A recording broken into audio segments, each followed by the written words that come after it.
দাদাও করেছে, বাবাও করেছে, চাচাও করেছে, আমি করলে দোষ কি? আমরা সঠিক মানুষ বিচার করতে পারি না, তাই আমরা বারবার হেরে যাই।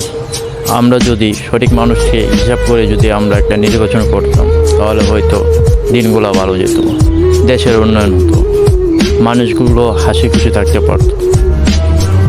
আমরা প্রত্যেকবার একটা বলি করি, বাবা করেছে আমিও করি, বাবার দেওয়া সূচনাগুলো দিয়ে আমরা শুরু করতে যাই, দাদার দেওয়া সূচনাগুলোই আমরা করি, চাচা করেছে তাই করি, কিন্তু আমরা সঠিক মানুষটাকে জাস্টিফাই করতে পারি না। আমরা যদি জাস্টিফাই করতে না পারি, বারবার আমরা হেরে যাব। আমরা হারতে চাই না, এখন নতুন করে বাঁচতে চাই। আমরা এমন একজন মানুষকে সিলেক্ট করব, যাকে সিলেক্ট করলে দেশের উন্নয়ন হবে, আমরাও সুখে থাকতে পারবো, আর হবে না খুন খারাপি, রাহাজানি, ছিনতাই। এমনভাবে একজন মানুষ করি যে এইগুলাকে কন্ট্রোল করতে পারবে, তাহলে আমরা সুখে থাকতে পারবো। ধন্যবাদ।